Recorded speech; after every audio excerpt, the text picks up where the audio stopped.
welcome. On the news, no less than 31 dead in China restaurant blast. Ban of Afghan women detrimental to the Taliban, says United Nations. Zelensky says Ukraine counter-offensive not a movie. Rescuers at critical stage in search of missing submersible, and German woman jailed for enslaving Yazidi woman. Stay with me for these and more stories. After gas used for cooking blew up at a barbecue restaurant in northwestern China, at least 31 people have been killed and 7 others wounded. On Wednesday, the blast tore through the restaurant at about 8:40 p.m. on busy streets in the residential area of Yinchuan, the capital of Ningxia Hu Autonomous Region, as people assembled to celebrate a 3-day holiday for the Dragon Boat Festival, according to reports. Xinhua reported on Wednesday, citing the Regional Communist Party committee, a leak of liquefied petroleum gas caused an explosion during the operation of a barbecue restaurant. Several more people were receiving medical treatment, the agency said, with one of them in a critical condition. 2 others had suffered extreme burns, 2 had minor injuries, and 2 had scratches caused by flying glass, Xinhua added. Footage showed over a dozen firefighters working at the site as smoke rose from a huge hole in the restaurant's facade. Shards of glass and other debris littered the darkened streets. 9 people, including the restaurant's owner, shareholders and staff, were held by police following the explosion, report said, adding that their assets have been frozen. Rescue efforts had wrapped up by 4 a.m. on Thursday, according to reports. Accidents due to gas and chemical blasts are not unusual in China, despite years of attempts to improve safety. The United Nations envoy to the country and head of the United Nations Assistance Mission in Afghanistan, UNAMA, has said it will be nearly impossible for the international community to recognize the Taliban government as long as restrictions on women and girls remain in place in Afghanistan. On Wednesday, Rosa Otunbayeva told the United Nations Security Council that the Taliban have asked to be recognized by the UN and its member nations, but at the same time they act against the key values expressed in the United Nations Charter. In my regular discussions with the de facto authorities, I am blunt about the obstacles they have created for themselves by the decrees and restrictions they have enacted, in particular against women and girls, Otunbayeva told the Security Council, adding that we have conveyed to them that as long as these decrees are in place, it is nearly impossible that their government will be recognized by members of the international community. Afghanistan's Taliban government has not been formally recognized by any foreign country or international organization since seizing power in August 2021, as United States and NATO forces were in the final weeks of withdrawing from the country after 2 decades of war. The Taliban originally pledged a more moderate rule than during their first stint in power from 1996 to 2001, but have since begun to enforce restrictions on women and girls, including banning women from most jobs and public places such as parks, baths, and gyms. Girls are also banned from education beyond 6th grade. The Taliban also have brought back their strict interpretation of Islamic law, including public executions. Despite appeals to the Taliban, Otunbayeva reported no change to the restrictions on women and girls, including an April ban on Afghan women working for the United Nations. Otunbayeva said the Taliban had given her no explanation for the ban and no assurances that it will be lifted, according to the United Nations news site. On Russian-Ukraine war, President Volodymyr Zelensky has said Ukraine's counter-offensive against Russian forces has been slower than desired, but Ukrainian forces will not be pressured into speeding up, while Russian President Vladimir Putin said Moscow had observed a lull in Kyiv's campaign. Ukrainian troops are being slowed in their advance by vast minefields laid by Russian forces, Zelensky said, according to reports in an interview on Wednesday. With some 200,000 square kilometers, over 77,000 square miles of Ukrainian frontier territory besieged with Russian landmines, the Ukrainian leader said that at stake is people's lives. Some people believe this is a Hollywood movie and expect results now. It's not, Zelensky said. Whatever some might want, including attempts to pressure us, with all due respect, we will advance on the battlefield the way we deem best, he added, confirming that Ukrainian forces had retaken 8 villages in the south and east of the country. The president also said Ukraine will never negotiate while Russian forces remain on Ukraine's territory and that the conflict will not be permitted to fester. Zelensky's interview coincided with a conference in London where allies promised billions of dollars in economic and reconstruction assistance, and on a day when Russia's leader again said that Ukraine's counteroffensive was faltering. On Wednesday, Putin said Kyiv had sustained major military losses since beginning its push earlier this month to retake territory held by Russian forces, and a certain lull had been observed by Moscow on the front lines in Ukraine. Contradicting the Russian president's view of the conflict, Yevgeny Prigozhin, the chief of Russia's Wagner mercenary force, accused Russian defense officials on Wednesday of not telling the truth about the progress of Ukraine's counteroffensive. Moscow was losing territory to Ukrainian forces, he said, and Russian defense officials were hiding the truth. A massive operation is underway to search for the missing submersible, including an international fleet of ships with highly specialized equipment and technical professionals. Some of those assets have not yet reached the search site, and with time almost running out for oxygen levels on board the vessel, there are some worries over how long it is taking to get the equipment in place. Ocean explorer Tom Ditwela said, according to reports, it is a tremendous effort to move all the heavy equipment needed, and it has been done as fast as it could be.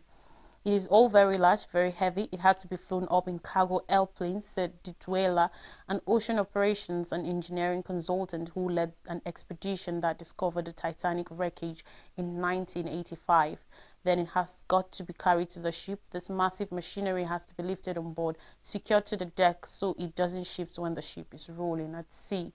Ditwela said lifting the vessel will be a massive effort, which will have to be done quite quickly. It's just we are dealing with a long distance and difficult conditions. If you think about it, it is very much like the original sinking of the Titanic, where the rescuers just couldn't get to it in time, he said. It takes the Titan about 2 hours to come back to the surface from the wreck of the Titanic. According to tour operator OceanGate's website, Ditwela said if the submersible is found at depth, it will take some time to bring it to the surface.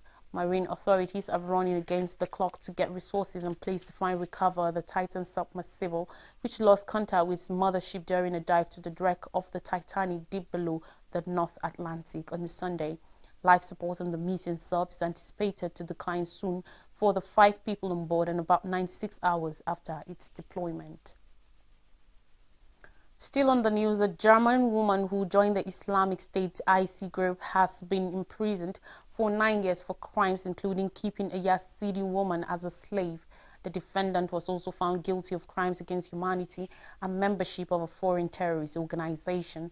In the western city of Koblenz, a court said the 37-year-old had abused the young Yazidi woman for 3 years while they lived in Syria and Iraq. It also found she had encouraged her husband to rape and beat the woman. All of this served the declared purpose of IS to wipe out the Yazidi faith, said prosecutors at the start of the trial in January. IS fighters in 2014 stormed into the ancestral heartland of the Yazidi people in northern Iraq. They fled to Mount Sinjar. Many were killed and some 7,000 women and girls were captured and enslaved. Among them was the young woman whom prosecutors said the accused, named as Nadine K, and her husband used as a slave from 2016 when they moved to the city of Mosul in Iraq. They had traveled to Syria to join IS a year earlier and later moved back there with a woman who was in her early 20s at the time. Nadine K and her family were captured by Kurdish forces in Syria in March 2019. She was arrested last year after being deported to Germany. During her trial, the accused denied forcing the Yazidi woman but said she should have done more for her. The victim, who was freed in 2019, testified in Nadine K's trial in February and was present for Wednesday's verdict. According to her lawyer, my clients hope that all of those who had committed similar crimes will be brought to justice, she said, according to reports. There have been a number of trials in Germany recently involving ex-IS members accused of killing or abusing Yazidis. In October 2021, a woman was jailed for 10 years over the killing of a Yazidi girl she and her husband had bought as a slave. A month later, a German court issued the first worldwide ruling that recognized crimes by IS against the Yazidi people as a genocide. More Stories says man in US gets 55 years sentence for murder. for the road rage killing of a Muslim man. A former soldier has been sentenced to 55 years in prison after witnesses testified he hurled ethnic and religious insults at his victim. In May, Dustin Passarelli was found guilty of murder 4 years after shooting dead 32-year-old Mustafa Ayobi, an Afghan-American, by the side of the road in the northwest of Indianapolis. Passarelli followed Ayobi off the main Interstate 465 and a verbal disagreement took place, prosecutors said. Witnesses at the scene said Passarelli made numerous Islamophobic insults and yelled, "Go back to your country," at Ayobi before opening fire. The case drew the attention of the FBI and took place as legislators in the state of Indiana were debating new hate crime legislation. However, the bill was watered down with a bias crimes law passed 6 weeks later that some have argued is ineffectual in hate crimes. Passarelli, who was not charged with a hate crime or in a federal court, told police that he followed Ayobi off the highway to an apartment complex and shot him in self-defense after Ayobi allegedly tried to punch one of his car windows. He also claimed to have PTSD from his time in the army. According to reports, the autopsy showed Ayobi had been shot 8 times, once in the shoulder from the front and 7 times in the back. Police found no evidence of damage to Passarelli's car. Ayobi had made his life in the United States after arriving from Afghanistan as a refugee. After the jury found Passarelli guilty, Ayobi's sister Zara said justice had been served. She had previously described him as kind, caring, and very smart on a rock for his mother. The Council on American Islamic Relations, CAR, the United States' largest Muslim civil liberties and advocacy organization, said it received 5,156 complaints about Islamophobia in 2022, a 23% reduced from the preceding year. It is the first recorded decline since we began tracking such a date in 1995. In Africa, French president holds African leaders ahead of summit. On Wednesday, French President Emmanuel Macron received his counterpart from Chad, Mohamed Idriss Déby Itno, for meetings on the eve of the so-called summit for a new global financial pact. Restructuring debts and reducing poverty by getting the United Nations 2030 Sustainable Development Goals aims back on course will top the agenda. On Thursday, climate will nevertheless be the major driver of the summit, and Friday, Macron also hosted at the Elysee Palace Gabon's President Ali Bongo. He is one of the roughly 50 heads of state and government attending the Paris meetings. Financial leaders will participate as well as activists from around the world. All will seek ways to overhaul the world's development banks like the International Monetary Fund (IMF) and the World Bank and help them operate in the face of the climate crisis, which has further fragilized developing countries. Organizations such as the IMF have been criticized for not factoring the climate crunch into lending decisions whose delays are deemed too long. Furthermore, these lenders are attacked for being controlled by wealthy countries, with the developing nations most at risk of global warming left out of calling the shots. It remains to be seen if the summit will be able to take major strides to make the world's financial architecture more just. Set up in 1956 and involving 22 countries including Germany, France and the United States, the club is saddled with finding solutions to the debt repayment difficulties of fragile countries. Let's take a quick break. When we come back, I'll bring you more stories.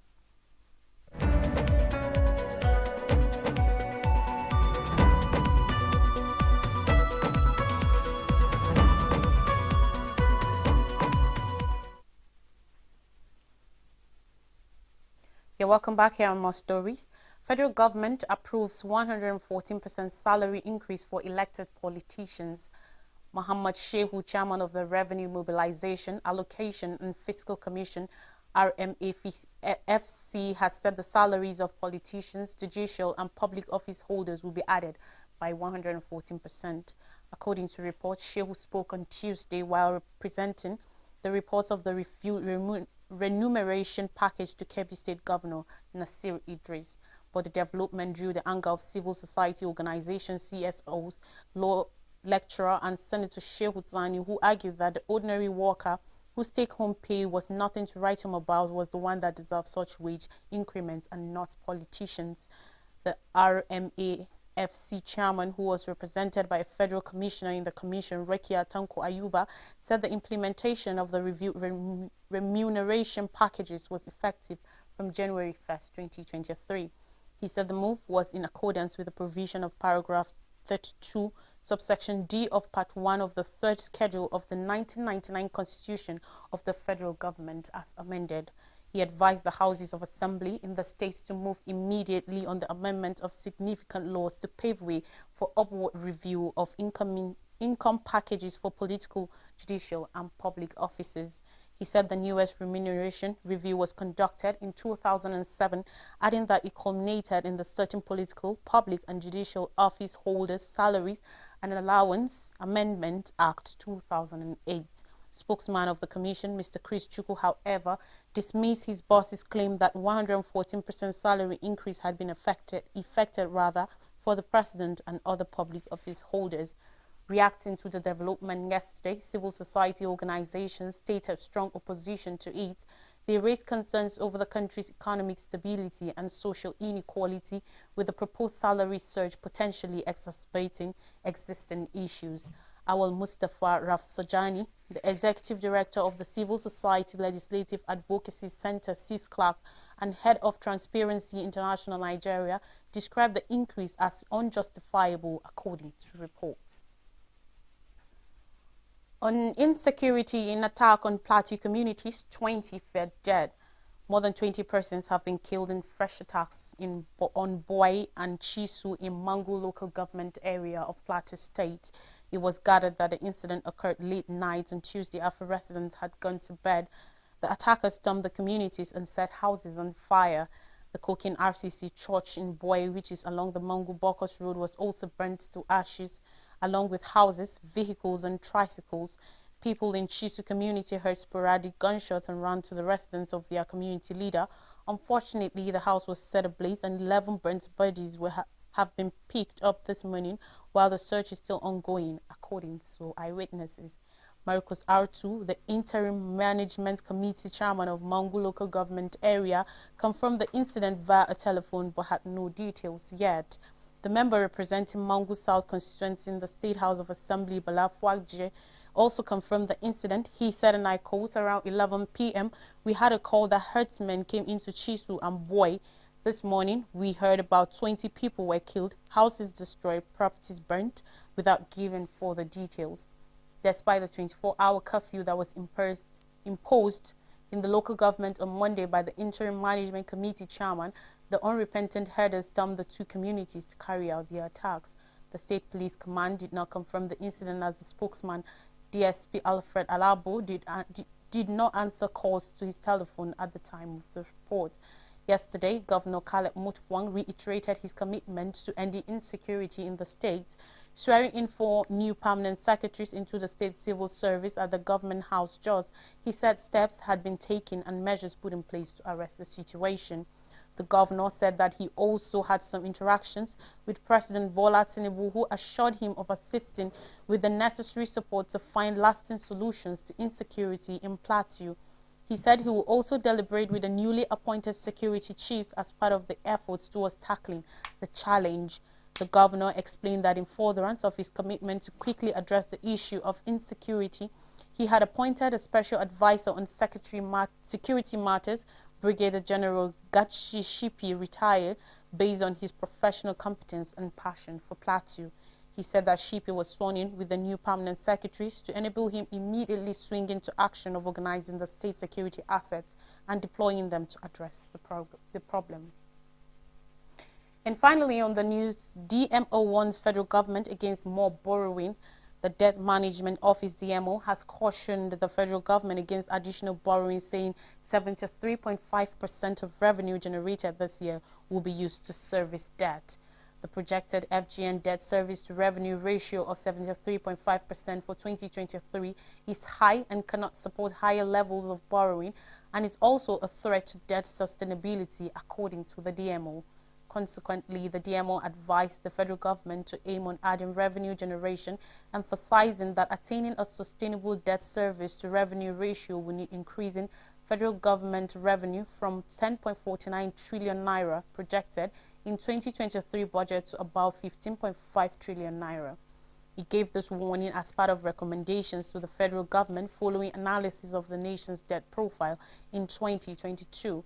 According to the DMO in the report of the annual National Market Access Country Mark Debt Sustainability Analysis, the analysis of the results of 2022 Mark DSA shows that the total public debt to GDP ratio is projected to increase to 37.1% in 2023 relative to 23.4% as of September 2022. Due to the inclusion of the 8.80 trillion naira new borrowings for the year 2023, the federal government weighs and means at the CBN of over 23 trillion naira and estimated promissory notes issuance of 2.87 trillion naira in the debt stock. According to the baseline scenario, the country's debt stock remains sustainable under this criteria, but the borrowing space has been reduced when compared to Nigeria's self-imposed debt limit of 40% set in the MTDs 2020 to 2023. On the other hand, federal government debt service to revenue ratio at 73.5% in 2023 exceeds the recommended threshold of 50% due to low revenue, which means that there is a need to significantly increase government revenue. Under the alternative scenario, the total public debt to GDP ratio at 45.4% in 2023 exceeds Nigeria's self-imposed debt limit of 40%, while the FGN debt service to revenue also exceeds the recommended threshold of 50%. Based on the analysis of the results of the 2022 Mark DSA, the DMO recommends the following. Although the baseline analysis projects total public debt to GDP ratio at 37.1% for 2023, indicating a borrowing space of 2.9% equivalent to about 14.66 trillion naira when compared to self-imposed limit of 40%, it is recommended that this should not be used as a basis for higher level of borrowing, as was the case in the 2023 budget. To refresh our memories, no less than 31 dead in China restaurant blast. Ban of Afghan women detrimental to the Taliban, says United Nations. Zelensky says Ukraine counter-offensive not a movie. Rescuers at critical stage in search of missing submersible. And German woman jailed for enslaving Yazidi woman. Thanks for watching. I am Lois Drake. Enjoy the rest of your day.